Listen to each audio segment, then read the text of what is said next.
Thank you so much. Hello, Charlotte.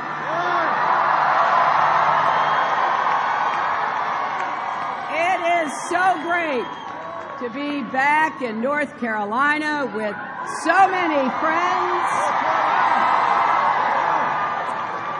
with Congresswoman Alma Adams and Congressman David Price and Congressman G.K. Butterfield, and your next U.S. Senator, Deborah Ross, and your next Governor, Roy Cooper, and of course, with our President, Barack Obama.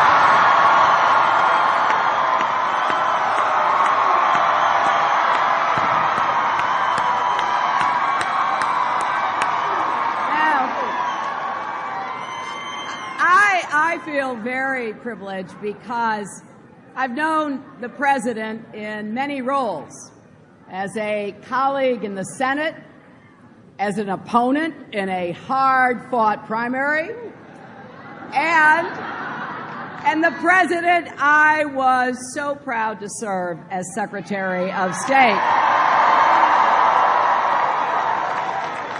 But I've also known him as the friend that I was honored to stand with in the good times and the hard times. Someone who has never forgotten where he came from. And Donald, if you're out there tweeting, it's Hawaii.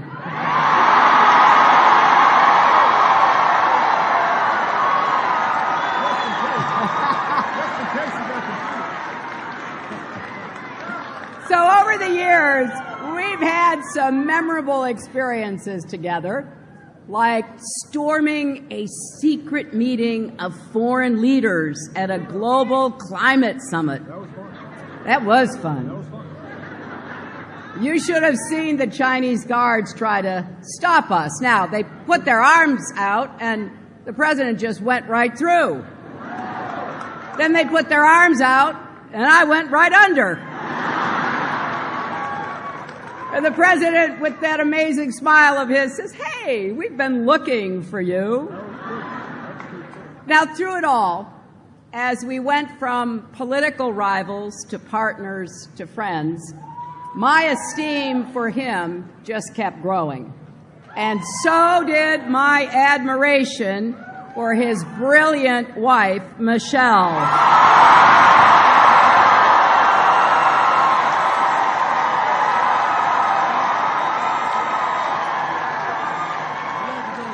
And those two amazing daughters that they have raised. You know, my husband and I know a little bit about how hard it is to raise a child in the public eye, in the fishbowl of the White House, but the Obamas have done a fabulous job. Malia, who just graduated from high school and celebrated her 18th birthday yesterday. And Sasha, who has the energy and enthusiasm of a wonderful young woman. Now, I happen to think those two young women may be the most impressive accomplishment of all of our president. And it's one of the many reasons why it means so much to me personally to have the President's support in this campaign. After all, he knows a thing or two about winning elections. Take it from me.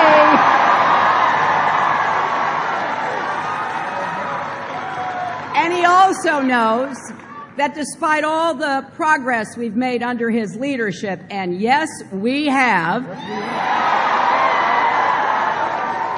we still have a lot of work to do. President Obama's job, one that he did not ask for but was handed to him, was to save us from a second Great Depression, and that is exactly what he did. Actually, I don't think he gets the credit he deserves for saving our economy.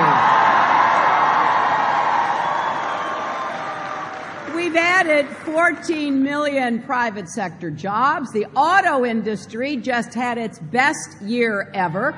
20 million people now have health care. Clean energy production has soared.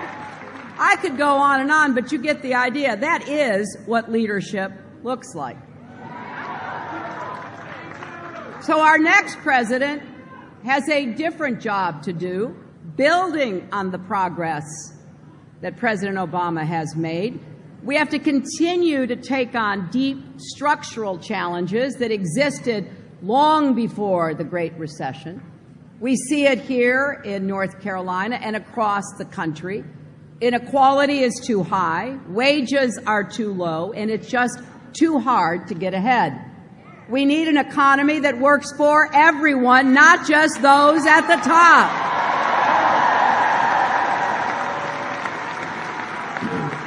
So we're setting 5 big, ambitious goals. First, under President Obama and Vice President Biden, we've had 75 straight months of job growth. I want us to see 75 more. So in my first 100 days as president, we'll make the biggest investment in new, good-paying jobs since World War II. And when I say good-paying jobs, I mean exactly that. Donald Trump thinks wages are too high. He actually stood on the debate stage and said that. And he wants to get rid of the federal minimum wage altogether. Well, I think anyone who is willing to work hard should be able to find a job that pays well enough to raise a family. So we're going to increase the federal minimum wage and give the middle class a raise. That's good for our families, good for our economy, and boy, is it good for our country. Now, second, we're going to make college debt-free for all.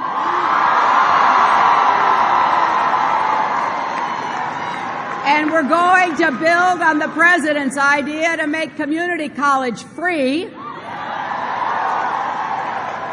And we're going to help millions of people struggling with existing student debt save thousands of dollars. Third, we're going to rewrite the rules and crack down on companies that ship jobs overseas and profits to go with them. Let's reward the companies that share profits with their employees instead. And we're going to defend and strengthen the tough reforms President Obama put in place on the financial industry, not tear them up like Donald Trump says he'll do. We need to make sure that Wall Street can never wreck Main Street again. Fourth, we're going to make sure that Wall Street corporations and the super rich pay their fair share of taxes.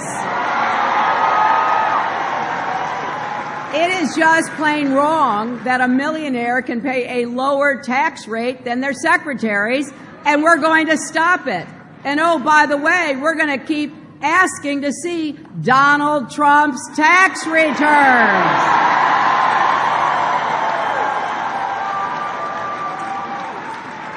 And finally, we're going to step up and respond to the way American families actually live and work in the 21st century. Our families, our workplaces have changed, so isn't it time that our policies change too? Now, Donald Trump can accuse me of playing the woman card all he wants, but if fighting for equal pay and affordable child care and paid family leave is playing the woman card, then deal me in.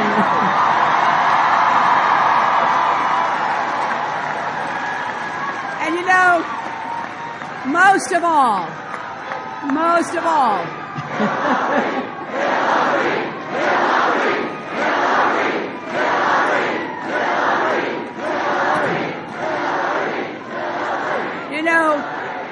Most of all, though, we're going to build on the vision for America that President Obama has always championed, a vision for a future where we do great things together, not as red states and blue states, but as the United States.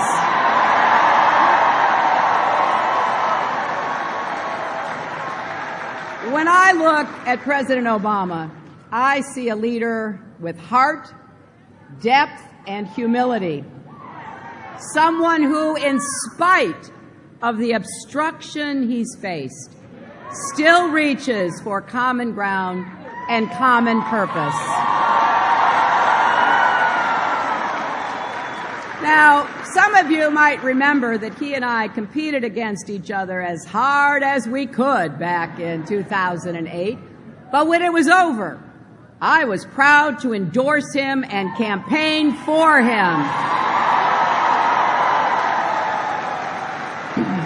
And I'll never forget when he called me the Sunday after the election asking me to come to Chicago.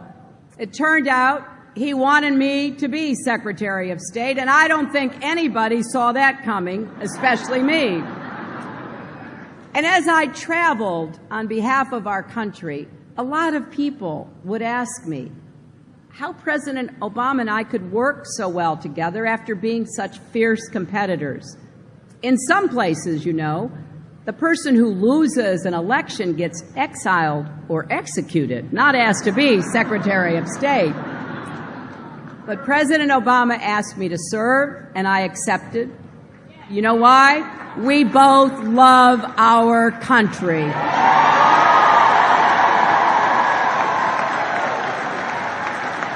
That is how democracy is supposed to work. We just celebrated 240 years of our independence. In America, we put common interest before self-interest. We stand together because we know we are stronger together. That is the kind of president Barack Obama has been. He's made difficult, even unpopular decisions for the good of our country. I have sat with him in the Situation Room and seen him make the hardest choices a president faces. He does it with steady, principled leadership. He's a statesman, leading not just our country, but the entire world. It was his vision. It was his vision and diplomacy that secured a historic global agreement on climate change, put a lid on Iran's nuclear program, opened up Cuba, and rallied the world to curb the spread of nuclear weapons. I saw him go toe-to-toe with the toughest foreign leaders and to give the order to go after Osama bin Laden. This, my friends, is a president who knows how to keep us safe and strong. Compare that to Donald Trump. Can you imagine him sitting in the Oval Office the next time America faces a crisis? The world hangs on every word our president says, and Donald Trump is simply unqualified and temperamentally unfit to be our president and commander-in-chief. So here in North Carolina, this election is our chance to say our country is better than this. In America, we don't tear each other down, we lift each other up. We build bridges, not walls. We don't call the country we love a disaster or a laughing stock. We know America already is the greatest country on earth.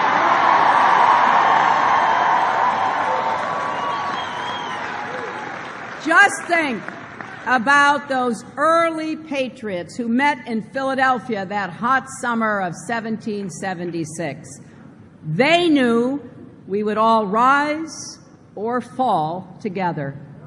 Now, nobody who looked like Barack Obama or me would have been included back then, but we're here today because the story of America is the story of hard-fought, hard-won progress.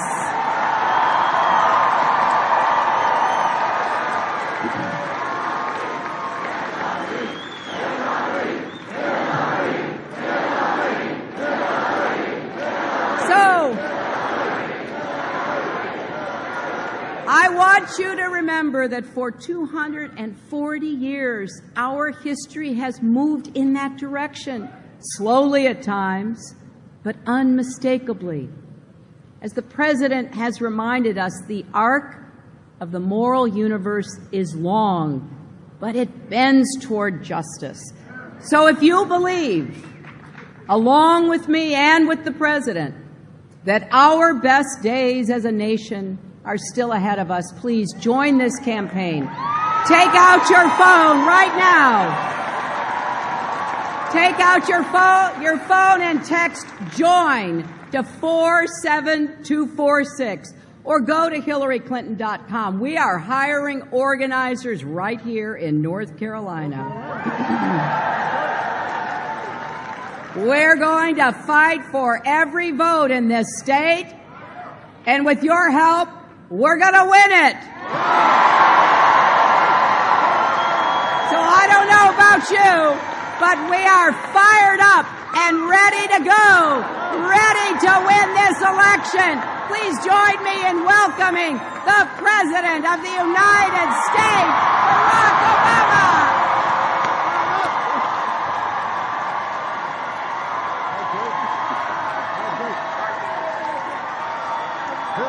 Hillary! Hillary! Hillary! Hillary! Hillary! Hillary! Hillary! Oh! How you doing, Charlotte? Are you fired up? You ready to go? Fired up! I'm fired up. Hillary got me fired up. She got me ready to do some work. So I hope everybody had a great 4th of July. I love you back. Now, first of all, let me just say, I like any excuse to come to North Carolina. I just like North Carolina. I love the people of North Carolina. I used to, when we used to campaign here, I used to say, even the people who aren't voting for me are nice. You know, that's not true everywhere. So you got great people here, and then you got great food. North Carolina's got some food. In fact, I will find some place to stop and get some food before I head back to D.C. I know y'all have recommendations. And no, I can't go to your house to get the food. Although I'm sure you're an excellent cook. And then you've got great basketball. You got great basketball. We all know that. We all know that. But I'm not going to get in between all the Tar Heel and Wolfpack and, you know. Yeah, Blue Devils. Deacons. I'm not going to get in all that. You just have great basketball in North Carolina. So I love an excuse to come to North Carolina. But I'm here for a simple reason. I'm glad to see our outstanding congressional delegation. You are lucky to have them. I'm glad you've got an outstanding candidate for the Senate and an outstanding candidate for governor. And I'm going to be working for them too. But I'm here today because I believe in Hillary Clinton. And I want you to help elect her to be the next president of the United States of America. That's why I'm here.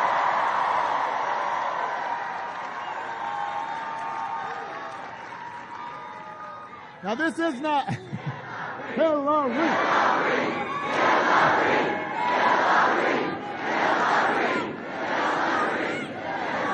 Now, as Hillary mentioned, this is not the first time we campaigned together. We went up to New Hampshire after our primary in 2008.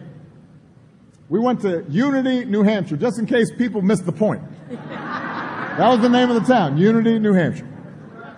And we had gone through what was one of the longest, toughest primaries in history. And primaries are always tough because you're arguing with your friends instead of the folks you disagree with. Sometimes you got to find things to disagree about, even though you don't really disagree. So we were crisscrossing towns from New Hampshire to Nevada. And as much as I had admired her when we served together in the Senate, I came away from that primary admiring her even more. Because during that year and a half, I had a chance to see up close just how smart she was and just how prepared she was. Especially since I had to debate her a couple dozen times. And let's be clear, she beat me like in the first. Now you don't have to rub it in. You don't have to rub it in now. You know, she beat me, you know, at least the first half, and then I just barely could play her to a draw. I always had to be on my game because she knew every fact, and she knew every detail. And then during those 18 months, I saw the passion that she feels for anybody who's experienced injustice, anybody who's faced discrimination, anybody who does everything right and still can't seem to get a fair shot, whether it was workers who had lost their jobs or kids unable to afford college.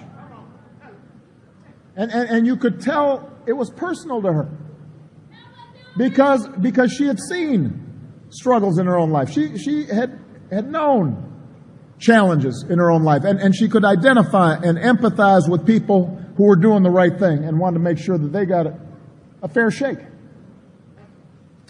And then during the primaries, again and again, I saw how even when things didn't go her way, she'd just stand up straighter and come back stronger. She didn't give up. She didn't pout. She just kept on going. She was the Energizer Bunny. She just kept on. And the bottom line is, she had to do everything I had to do, but she was like Ginger Rogers. She had to do it backwards in heels.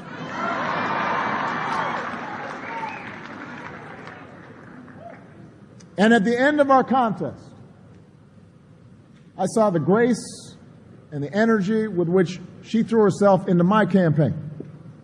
Not because she wasn't disappointed about the outcome of the primary, but because she knew there was something that was at stake that was bigger than either of us. And that was the direction of our country. And how are we going to make sure that all the people who are counting on us could see a better life? So we may have gone toe to toe from coast to coast, but we stood shoulder to shoulder for the ideals that we share. So maybe Hillary was surprised, but I wasn't surprised when I asked Hillary to represent our interests and our values around the world as America's Secretary of State. I knew she would do a great job. I knew she would perform.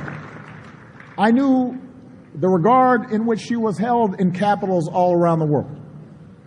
I knew that the minute she took that job, there was a stature and a seriousness that would immediately mend some of the challenges that we had had around the world during that time. Now let me tell you, North Carolina, my faith in Hillary Clinton has always been rewarded. I have had a front row seat to her judgment and her toughness and her commitment to diplomacy. And I witnessed it in the Situation Room, where she argued in favor of the mission to get bin Laden. I saw how as a former senator from New York, She knew, she understood because she had seen it, she had witnessed it, what this would mean for the thousands who had lost loved ones when the Twin Towers fell. I've benefited from her savvy and her skill in foreign capitals, where her pursuit of diplomacy led to new partnerships, opened up new nations to democracy, helped to reduce the nuclear threat. We've all witnessed the work she's done to advance the lives of women and girls around the globe. She has been working on this since she was a young woman, working at the Children's Defense Fund. She's not late to the game to this. She's been going door to door to make sure kids got a fair share, making sure kids with disabilities could get a quality education. She's been fighting those fights, and she's got the scars to prove it.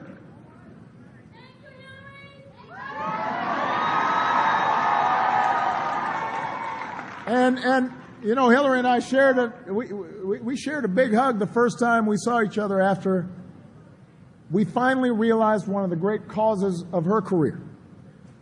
Finally guaranteeing access to quality, affordable health insurance for every single American, because that's something she got started. And we picked up that baton and were able to get it across the finish line. The bottom line is, she was a great Secretary of State. And by the way, that's not just my opinion. That was the view of the American people and pundits throughout the time that she was serving as Secretary of State, before the whole political machinery got moving. You remember that? It wasn't that long ago.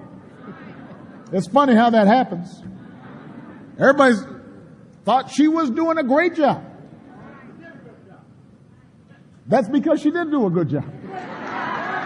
But it's funny how the filter changes a little bit. Same person, done the same work, but you know, that filter is a powerful thing.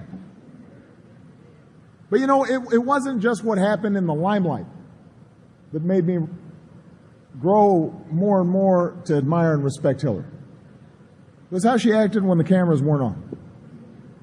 It was knowing how she did her homework.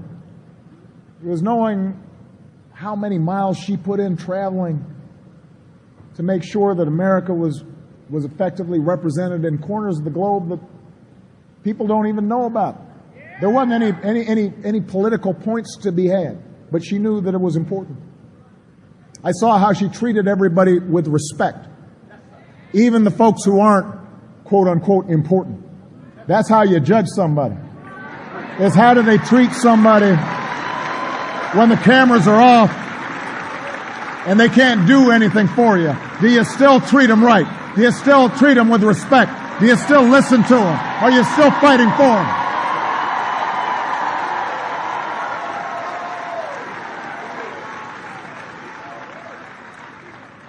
I saw how deeply she believes in the things she fights for.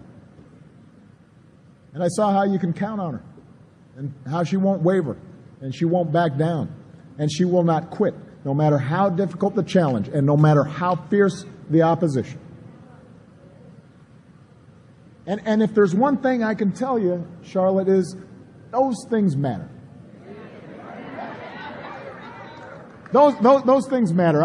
I am here to tell you that the truth is nobody fully understands the challenges of the job of president until you've actually sat at that desk. Everybody's got an opinion, but nobody actually knows the job until you're sitting behind the desk.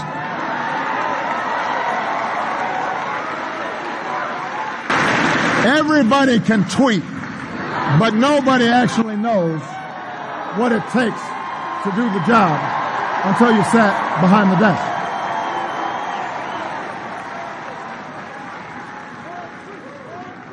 I mean, Sasha tweets, but she doesn't think that she's thereby should be sitting behind the desk. So you can't fully understand what it means to make life and death decisions until you've done it. That's the truth. But I can tell you this. Hillary Clinton has been tested. She has seen up close what's involved in making those decisions. She has participated in the meetings in which those decisions have been made. She's seen the consequences of things working well and things not working well.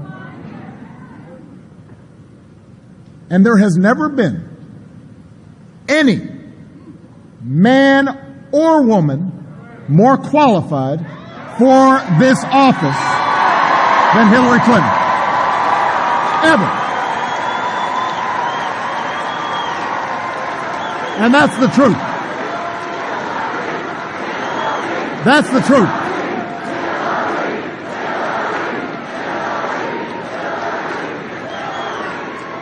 So the bottom line is, I know Hillary can do the job.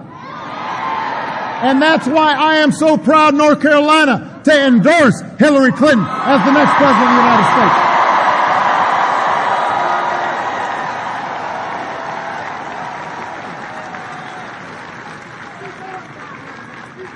Now, I recognize to some degree I'm preaching to the choir.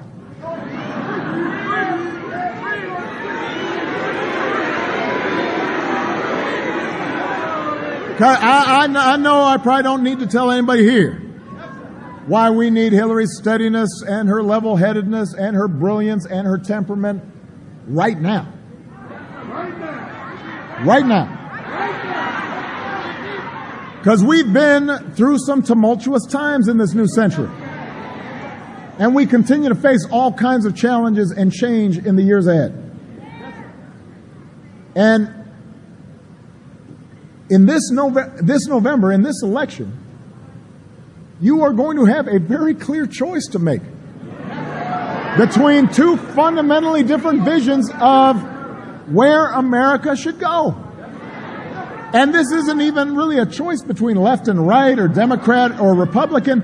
This is a choice between whether we are going to cling to some imaginary past or whether we're going to reach for the future. This is about whether we have an America that works for everybody or just a few people. And Hillary is not somebody who fears the future.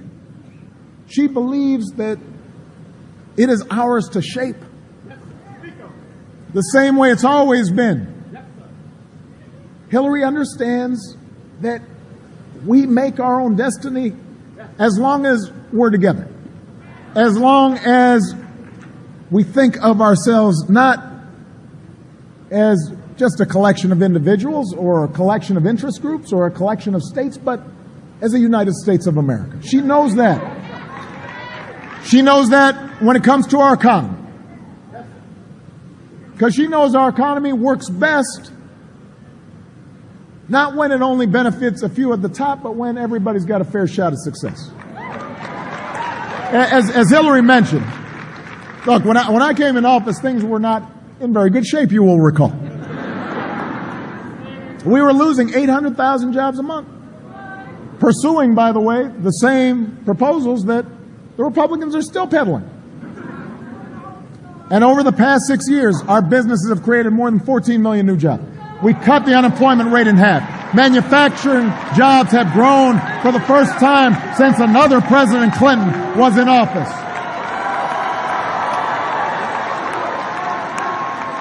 By the way, and by the way, because they're always talking about us being these spendthrift Democrats, I just want to point out we cut our deficit by nearly 75%. They didn't. They did not. Wages for families are finally starting to rise again. But we've got so much more work to do. Because in the 21st century, we're not going to help families. We're not going to create jobs just by pretending that we can turn back the clock and women are going to somehow not be in the workforce anymore.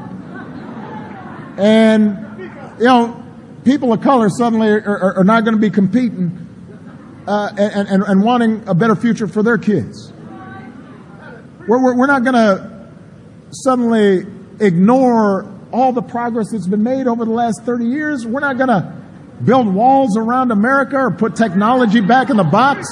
We're not going to reverse hard-won rights for women or minorities or Americans with disabilities to fully participate in the workforce. We're not going to do that. If we're going to give working families, all families, a chance to succeed, we've got to make sure they can afford child care. And they've got sick leave and paid leave. And we got to make sure women get equal pay for equal work. And we should make it easier, not harder, for workers to organize for better wages and working conditions. And we shouldn't eliminate the minimum wage. We should raise it high enough so if you work full time, you don't live in poverty.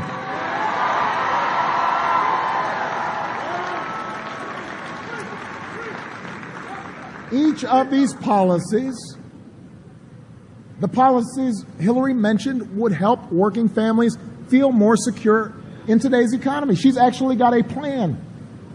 It's actually paid for.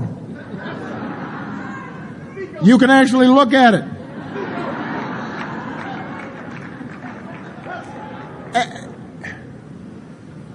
Now, the fact that we haven't gotten all these ideas done, it's not the fault of immigrants or unions or some liberal socialist scheme. It's very simple. Republicans in Congress and Republican governors have been blocking these ideas for the last 8 years. It's that simple.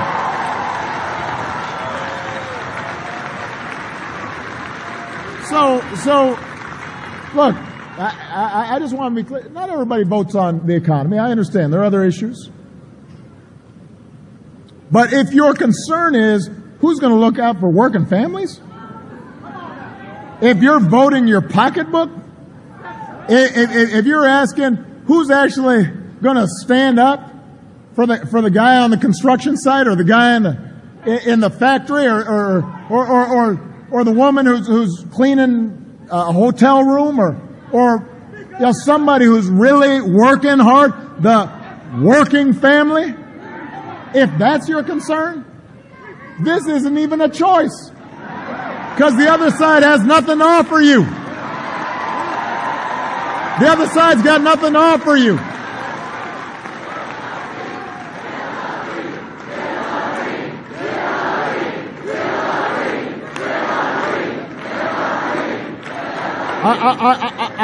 I'm going a little off script here, but I just want to repeat this.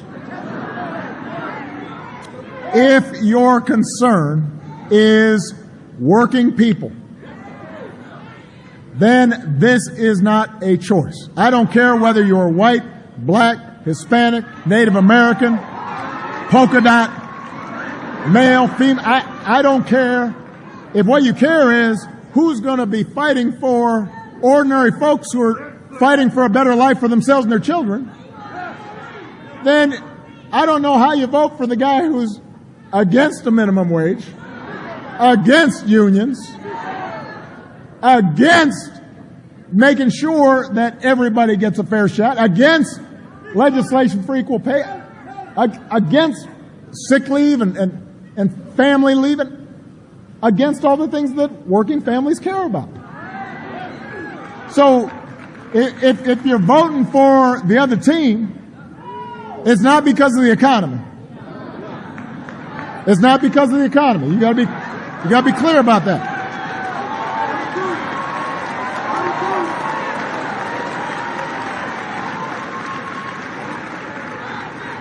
I mean, even the Republicans on the other side don't really know what the guy's talking about. They really don't. They really don't. You ask them, they're all like, I don't know. Then they kind of duck the other way. Am I joking? No.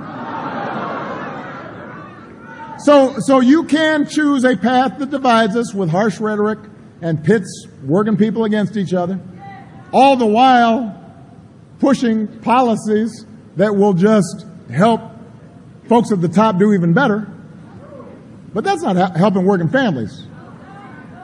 Or we can transform our politics so they're responsive to working families, so that all people of all races and all backgrounds get a higher wage, and all folks get quality health care and a decent retirement, and all children in this country get a better education that lets them dream bigger than their circumstances.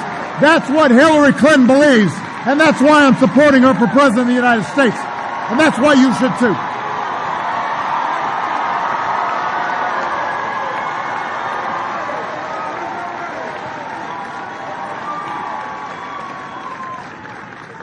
Now, to me, that in and of itself would be enough to make the choice. But we've got some other choices. You can go the path that denies climate change is real, or you can choose a path where American jobs and businesses lead the world to combat it. You know, over the last 7 years, we have doubled renewable energy in this country. Remember when we were all concerned about our dependence on foreign oil? Well, let me tell you, we've cut the amount of oil we buy from other countries in half. Remember when the other team was promising they were going to get gas prices down in like 10 years, and we did it. Did it. So we've been able to shape an energy policy that's good for families, good for your pocketbook, and with Secretary Clinton's help, America ultimately led nearly 200 other nations to an agreement to save this planet for future generations.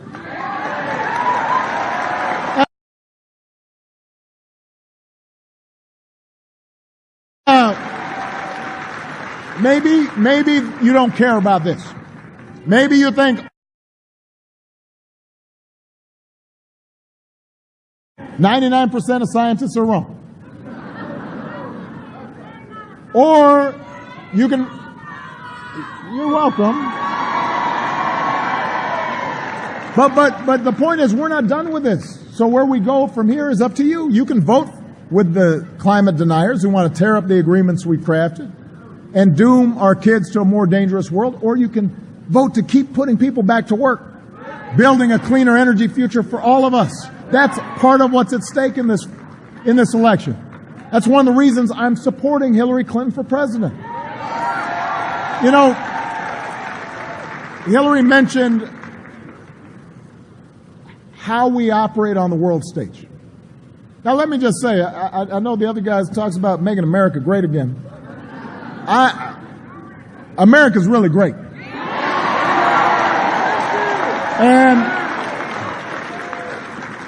And just the other day, somebody was writing about, wow, when you look at the surveys in the world, turns out that when Obama came into office, the world didn't think we were that great. But now they think we're the greatest. They think we're the strongest. They think we're the best positioned. We were in a hole before I came into office, but right now the rest of the world thinks we're pretty darn great. And by the way, you can look that up. That's a fact. That's not like just something I just made up and tweeted. So, you know, there are actually like surveys done. They poll people so you actually know what people think. You don't just assert it. And it turns out that's what they think. You can look it up.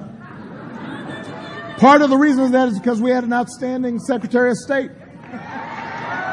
Part of the reason is that Hillary understood and continues to understand that just a bunch of tough talk doesn't replace the hard work of diplomacy. A bunch of phony bluster doesn't keep us safe. And she understands we can't retreat from a world that needs American leadership. That's why she offers a smarter approach that uses every element of American power to protect our people and to protect our allies. She is and will be a stateswoman who makes us proud around the world.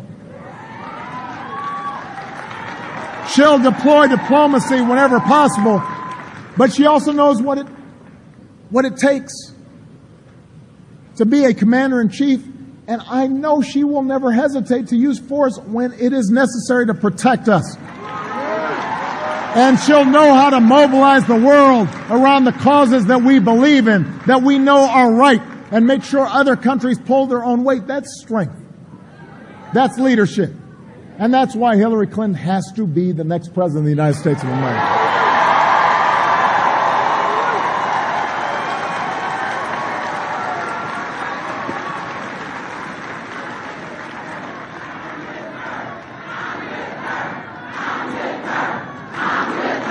I'm with her. I'm with her. You know, part of the reason why we are here is because we all share the belief that this country only lives up to its potential when every single one of us get a chance to succeed. Black, white, Latino, Asian, Native American, young, old, rich, poor, Turkish American, gay, straight, male, female, all of us matter. All of us share the same creed. All of us pledge allegiance to the same flag. That doesn't mean we have to agree on everything. We all have different ideas and beliefs, and that's part of what makes America great. But I agree with Hillary that our democracy works best when there are basic bonds of trust between us, when we recognize that every voice matters. And the people who disagree with us most strongly love our country just as much as we do. You've never heard Hillary Clinton demonize other people. You haven't heard her not be willing to engage in folks even when they disagree with her. You ask about folks in the Senate who were on the other side, they liked working with her. Even though some of them had done everything they could to tear her down. When she was First Lady, she still worked with them. And that brand of leadership is how we're going to get things done. That's how we can protect more of our kids from gun violence. After Newtown, the other side blocked any new gun safety reforms. After Orlando, they blocked any new gun safety reforms. They're not listening to 90% of the American people, Democrats and Republicans, who support background checks and making sure somebody who's on a no-fly list can't actually go out and purchase an automatic rifle. Hillary knows how to build coalitions. And she knows we can take smart steps that protect both of our rights and our kids so they can go to the movies or to church or to a nightclub or to school. And if you believe that too, then there's no choice here. You've got to vote for Hillary Clinton.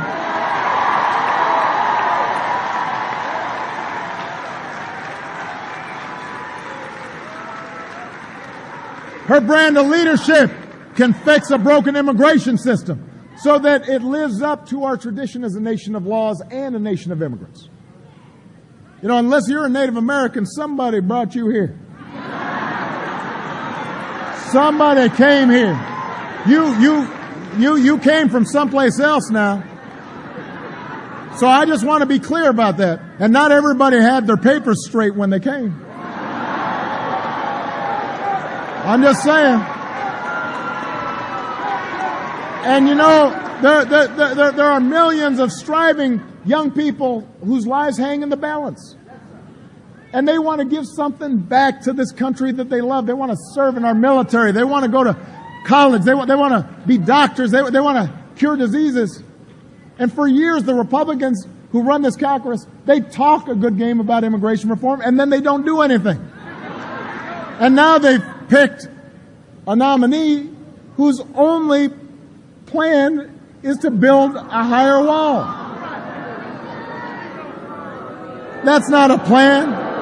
No. Hold on a second. I was waiting for this opportunity. Don't boo. Vote.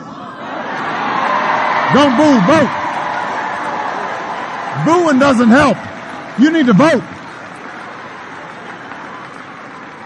But if you care about a smart immigration policy that controls our borders and makes sure that it's lawful, but also gives everybody opportunity, this is your candidate. You've got to vote in this election. And you know what? If you don't think your vote matters, I think the stake.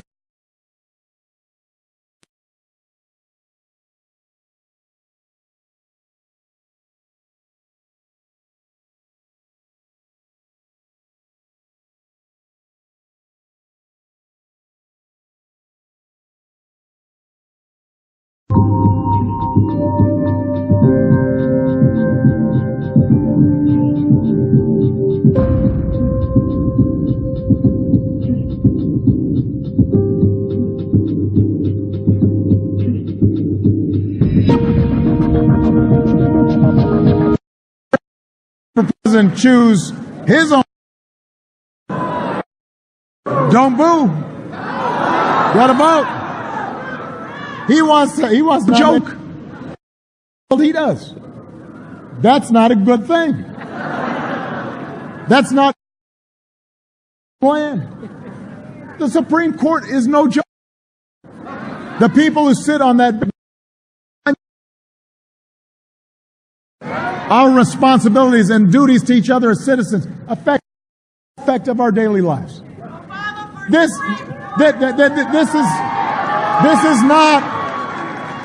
is not a reality show. This is not entertainment. This is real. This is not a reality show. This is reality. And being President of the United States means you have to deal with reality.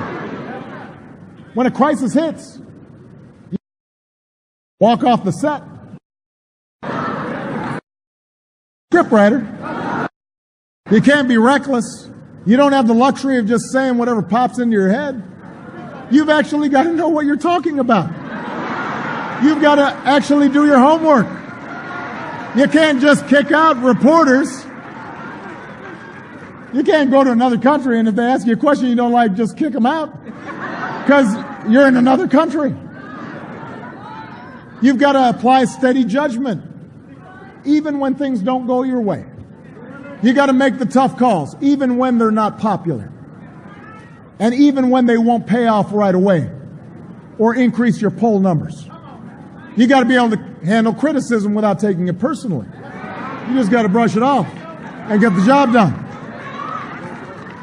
That's some of what I've learned while serving as your president. That's some of what Hillary's learned as a senator and as a Secretary of State. And that's why I'm voting for Hillary Clinton to be the next president of the United States. So let me, I know I've gone on too long. This is what happens. You haven't campaigned in a while, you start, just enjoying it too much. So let me just simplify this, and let me be blunt. I want to be blunt. Can I be blunt? I'm going to be blunt. Hillary's got her share of critics. That's what happens when you're somebody who's actually in the arena. That's what happens when you fought for what you believe in. That's what happens when you dedicate yourself to public service over the course of a lifetime. And what sets Hillary apart from so many others is she never stopped caring. She never stopped trying. We're a young country, so we like new things. And I benefited from that culture, let's face it. When I came on the scene in 2008, everybody said, well, he's new. They don't say that now because I'm not. But sometimes we take somebody who's been in the trenches and fought the good fight and been steady for granted. Sometimes we act as if never having done something and not knowing what you're doing is a virtue. We don't do that, by the way, for airline pilots. We don't do that for surgeons. But somehow we think President of the United States, let's just get, I don't know, who's that guy? Come on. And so as a consequence, that means that sometimes Hillary doesn't get the credit she deserves. But the fact is Hillary is steady and Hillary is true. And she's been in politics for the same reason I am. Because we can improve other people's lives by doing this work. And we don't care about the slings and arrows that are thrown at us, because we know that's how real change and real progress happens, and that we, if we're willing to work hard, can bring about changes that make life better for some kid out there, some senior out there, somebody who's unemployed out there. And it may take more than a year. And sometimes it takes more than a term. And sometimes it takes more than one presidency or even one generation. And yeah, that's old-fashioned. I think she'll fess up to that. But we want people to believe that their government can work and that their president cares. And that every child in this country should have the same chance that this country gave us. Because we weren't born with a silver spoon. And we know that behind all the division and sometimes angry rhetoric of this election year and all the petty bickering and the point scoring and the punditry, the ordinary Americans are good. And they are generous. And they are hardworking. And they got an awful lot of common sense. And we share a certain set of common values and hopes and dreams. That's why I ran in 2008. And I believe in those values and those ideals more than ever. And I believe in you, the American people, more than ever. And I am more optimistic about our future than ever. And that's why my faith is stronger about the simple American ideal as old as our founding, that people who love their country can change it for the better. I have seen it happen. I have run my last campaign. And I couldn't be prouder of the things we've done together, but I'm ready to pass the baton. And I know that Hillary Clinton is going to take it. And I know she can run that race. The race to create good jobs and better schools and safer streets and a safer world. And that's why I'm fired up. And that's why I'm ready to go. And that's why I'm with her. And that's why I need you to work just as hard to make sure that Hillary Rodham Clinton is the next president of the United States of America. God bless you, North Carolina. God bless you. God bless the United States of America.